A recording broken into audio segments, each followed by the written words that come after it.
What's up, guys? It's Adam here, aka Anti-Cena Guy, coming at you with another review. A pay-per-view which I just watched moments ago. It aired last night. WWE Bad Blood 2024. Great pay-per-view, everybody. Especially the first match, which I'm really surprised that came first match of the night, which was the Hell in a Cell match between Drew McIntyre and CM Punk. Now, I don't know if this was a good move for WWE to do this, but I can understand why they put the tag team match in the main event. I can understand that. But I wouldn't have put the Hell in a Cell match for the first match of the night. No, if I had my way, I would have put like the Damian Priest and Finn Balor match first, and then leave the Hell in a Cell match as the match before the tag team event. That way it would have made more better sense, but the first match of the night was the Hell in a Cell. What a fucking great Hell in a Cell match this was. It had everything a Hell in a Cell match should have. It had blood, gore, violence, bitterness. Two men going to war to fucking end their fucking feud. And fuck me, they did a fantastic job of it. I mean, you could feel both guys' pain during this match. I mean, everything was involved. There was tables involved, you know, steel steps. So many creative ideas, like Drew McIntyre ripping the legs off the table, where, in my opinion, I thought that was like a little bit of a botch, because he went to go set up the table, and I think he realised that the table legs were broken or something. But then again, he teared it off, and he was using it as a weapon on CM Punk's throat. And just so many awesome moments in this match. I mean, like I said, there was blood, there was gore, they was using spanners and tools to rip open the flesh on the wounds of their heads, and it was very barbaric. But yes, that is what we need. We need fucking blood and gore. We need fucking brutality. It's what a fucking Hell in a Cell match is all about, because if you remember in the old days, the Hell in a Cell match was considered the most barbaric match in WWE history, where feuds come to an end, legends are defined. It's one of those career-ending matches, and that's what the Hell in a Cell match originally was. So I'm glad they brought that feel back to it. The Hell in a Cell matches in the PG era happened too frequently. We had them every year. They painted the fucking cell red, which made it look like childish and fucking plastic. You know, so... And it was just like standard Hell in a Cell matches where no one really got hurt and there was no blood. And it feels like that anyone was going inside the Hell in a Cell match, where it's really supposed to be for main eventers. But they've got it right this time. Triple H has got it right this time. He's got rid of the fucking Hell in a Cell pay-per-view. He's brought back the traditional Hell in a Cell. And he's brought back the meaning of Hell in a Cell as well. Career-ending match. And CM Punk and Drew McIntyre went to fucking war with this match. I mean, fucking hell, they did everything. You know, Drew McIntyre did a suplex CM Punk outside the ring onto the table. There was some devastating Claymore hits from Drew McIntyre when he hit CM Punk at ringside. Again, there was chairs involved, tables, tools from a toolbox, you know. CM Punk hit Drew McIntyre with the head of the toolbox, which caused Drew McIntyre to get busted open. You know, it was fucking awesome. You know, fucking awesome Hell in a Cell match. Me and my buddies who watched this pay-per-view had a time of our lives watching this match. We was like, God, this is fucking amazing. And the ending of the match, Drew McIntyre got out this bag. At first, I thought it was going to be thumbtacks, but no, it turned out to be them beads from the bracelet. You know, to rub it in CM Punk's face. He tipped it all over his face, but then CM Punk did a repeat of what Drew McIntyre did on Raw. Forced him down his throat. CM Punk wrapped a chain around his knee and delivered the GTS onto CM Punk, getting the victory with his head hitting off the chain. And that was very creative. It was a great idea. Fantastic Hell in a Cell match. It was the Hell in a Cell match of the night. Well, considering that was the only one, but I'd have to say it was the match of the night. Definitely. It was the first match on the card, and it was the match of the night, in my opinion. There was no other matches on the rest of this card that matched this match. It was just barbaric, brutal, off the fucking chain, and it was a great Hell in a Cell match. CM Punk could hardly stand after the match. I mean, at the end, he had to put an oxygen mask on him. You know, so both guys did a fantastic job, and a lot of people didn't want Drew McIntyre to win this match. I would have been happy if Drew McIntyre would have won. You know, I mean, I like both guys equally, CM Punk and Drew McIntyre.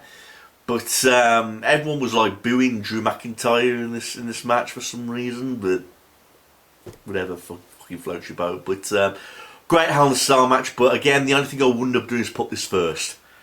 I wouldn't have made this the first match of the night. You know, I would have put it before the Cody Rhodes and Roman Reigns match, and then have the tag team match after that. That's what I would have done, because there's a reason why the tag team match is last, and I'll get to that in just a moment. Okay, second match. Nia Jax defeated Bayley to retain the Women's Championship.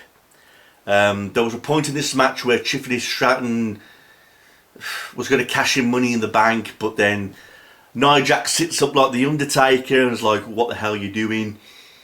And what can I say about this match? I mean, I've said this from time and time again every time when Nia Jax wrestles. I mean, I've got nothing against Nia Jax personally, but you can tell that whoever she faces, they're the better athlete than her. Yes, people are going to say, yes, because she can't be a great athlete because of her size or whatever, but that doesn't bother me. I can never, when Nia Jax wrestles, I'm never like pumped and excited, even when she's a babyface or a heel, you know what I mean? But the match was fine. I mean, there was a bit of a strange angle here with the referee, where Nia Jax falls on top of the referee. I mean, first the referee got hit in the hair, and she tried to make out she was hurt when all it did, the hair was just brushed. There was another botch where Tiffany Stratton went to go and hit Bayley with a briefcase, but misses her. So there was a few, like, a little bit of fuck-ups in this match, but the match was fine. You know, it was okay. Like I say, the rest of the pay-per-view could have sucked, and I still would have been happy, because the Hell in a Cell match stole the show of the night. You know, but yeah, this match, this second match between Nia Jax and Bayley, it wasn't the most amazing women's championship match. In fact, this is my downfall. I mean, I think the women's matches on this card were pretty lame tonight.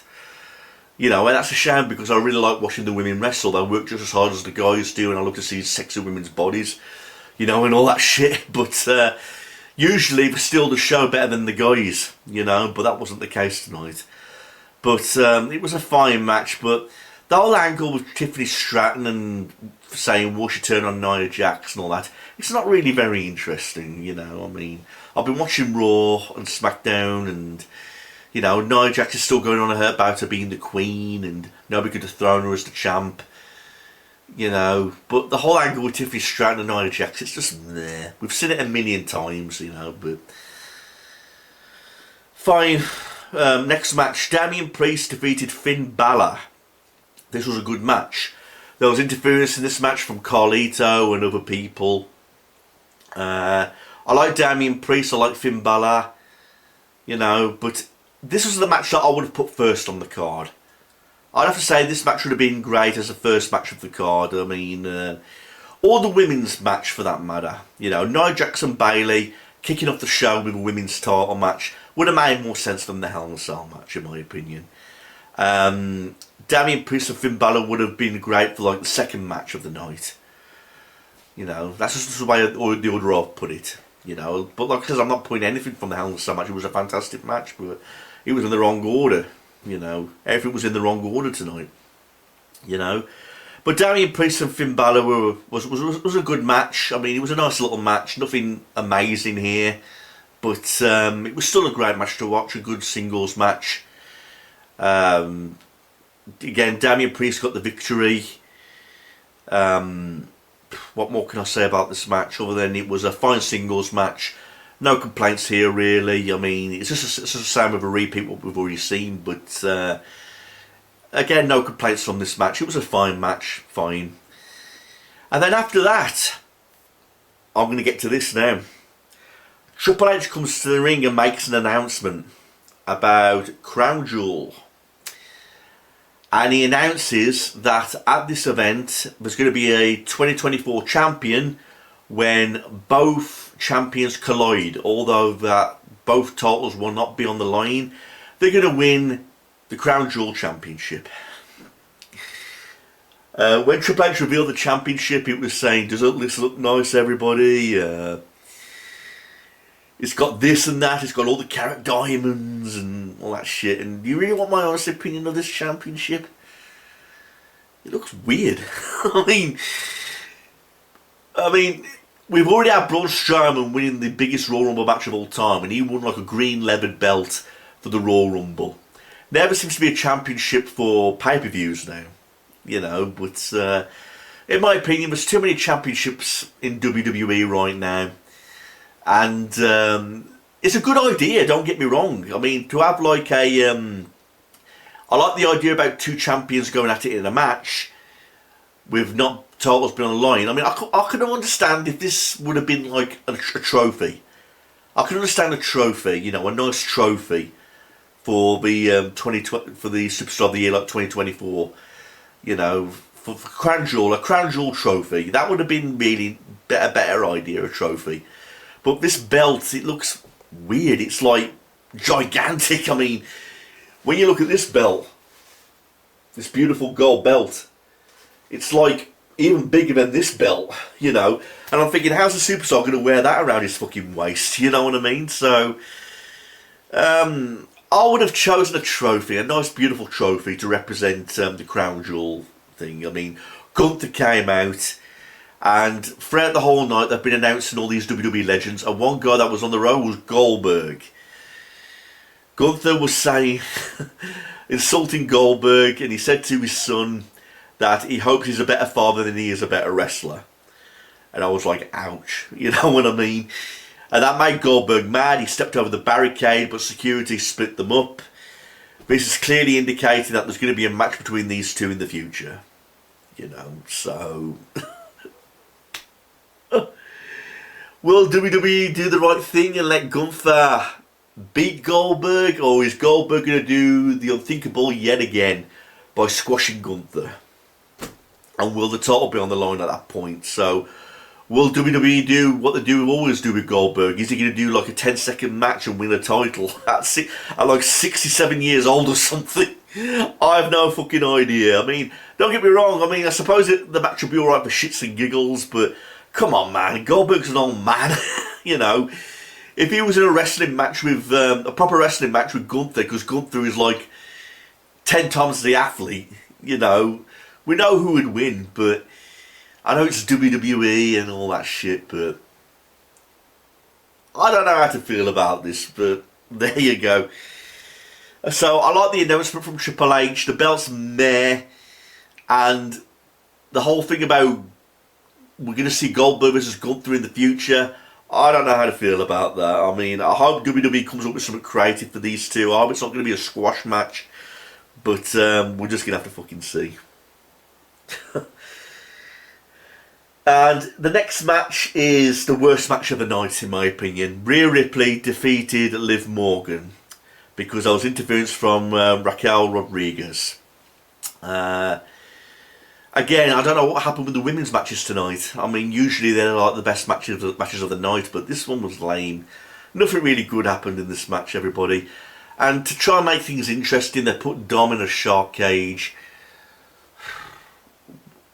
Why are people getting behind Dominic Mysterio? I have no fucking idea. I've said this time and time again, I do not like Dominic Mysterio.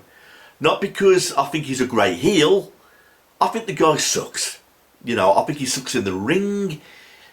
I mean, can you honestly name one amazing match that Dominic Mysterio has participated in? Can you name just one awesome move he can do that makes you go, fucking hell, that was awesome? You can't. You know, but... And here's another example. He was supposed to be afraid of heights, and his acting was terrible about trying to make people believe that he was actually afraid of being in the air in a shark cage. I mean, this is all fucked up, man. I mean, he goes in the shark cage. The referees don't even lock the shark cage. They just close it with a catch.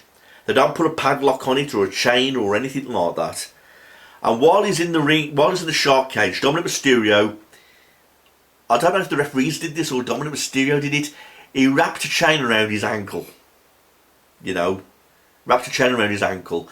And while the Liv Morgan and Rhea match is happening, Dominic's sitting down in the cage, he's going, You know, that's his expression for being afraid of heights. I mean, any normal guy would be shouting and screaming, literally pissing themselves. But Dominic Mysterio is just sitting there and he's going, and when they're booing him, he's going, "Stop, stop, stop," you know. And what else is fucked up, man, is he escapes the shark cage, right? Now, if you're afraid of heights and you escaped a cage, would you jump down from that height? Would you? Would any realistic, normal person jump from a height if they're frightened of it? Well, that's what Dominic Mysterio does. He falls from the shark cage and he's hanging in the air upside down from the chain. This gives Rhea Ripley a chance to get revenge, so she's hitting Dominic Mysterio with kendo sticks. And then we get an interference from Raquel Rodriguez, who was very sexy, was hardly wearing anything. That was a nice thing to see. And this match ended in disqualification. I mean, really? For a creative angle or match or whatever, you know, that's how it ends, in a disqualification. And to make things interesting, you just put that fucking guy who hasn't hit puberty in a fucking shark cage above the ring. And it wasn't even above the ring, it was above like the ramp entrance area. But, you know, is that the best I can do? I mean, and the best idea to make things look funny is to make him look hanging from the fucking shark cage by his leg. You know? So, that was my opinion the worst part of the night. The Rhea Ripley and Liv Morgan match. I mean, the match itself wasn't even that good. There was no hard-hitting moments. It was just Rhea Ripley beating up Liv Morgan the whole time. You know what I mean? Again, I got my prediction wrong. I mean, I thought Rhea Ripley was going to win the women's title this time, but Liv Morgan retains because the interference by Raquel Rodriguez gets disqualified, and you know, but man, Dominic Mysterio sucks. What's so fucking great about this guy? Tell me. Can someone please tell me what's so futuristic about this fucking Dominic Mysterio? You know, what's so great about him? But anyhow, move along. The main event, Cody Rhodes and Roman Reigns defeated the Bloodline. And this was a great tag match. The only thing that was weird about this is that Cody Rhodes was like taking ages to try and tag in Roman Reigns. I mean, there was situations in this match where Cody Rhodes could have easily tagged in Roman Reigns, but he took too much time, so the timing was a bit off in this match. But the match itself was fine. I mean, Cody Rhodes did some lame super kicks outside the ring to, what's his name? Jacob Fatu. You know, he did some lame kicks. He didn't really pull them off very well. So, Cody Rhodes' performance tonight was a little bit disappointing. But, again, Roman Reigns was like the star of this match, basically. Everyone wanted to see Roman Reigns. But there was that question about if Roman Reigns and Cody Rhodes could really coexist together as tag teams, because there's going to be another future match between these two for the title. And towards the end of the match, Jimmy Uso returned. You know, and not only that, I can understand now why they put this match last, because The Rock came out and didn't really do anything. He just raised his eyebrow, you know, and then he left. So that's the reason why they put the tag team match at the end, because it was due to The Rock coming out at the very, very end. So that's why they put it last. But I would have put the Hell in a Cell match as the match before this tag match. That's just my honest opinion. That's what I'd do. You know, so overall, the first match, Hell in a Cell, although I don't agree with it being the first match, it stole the show, the first match did. Hell in a Cell was absolutely amazing. I'm giving that like a 10 out of 10, you know, for the first match. It had everything, it had blood, it had everything. The first match is 10 out of 10. The second match, Nia Jax and Bayley, I'd give that like a 4. Damian Priest and Finn Balor, I'd give like a 6 or 7. Again, the Triple H Crown Jewel announcement,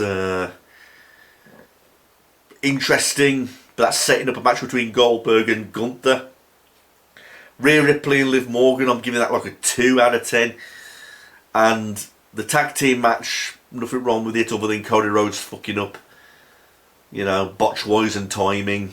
I'd give that like about a 7 or 8 out of 10. But overall, I enjoyed the pay-per-view. I mean, there was a few bits and pieces that were a little off, you know, but overall, I thought I really enjoyed it. I enjoyed seeing the legends. Those people like Mickey James, X-Pac, Scott Steiner, Arn Anderson, you know, loads of people in the crowd. It was nice seeing some old faces, you know, but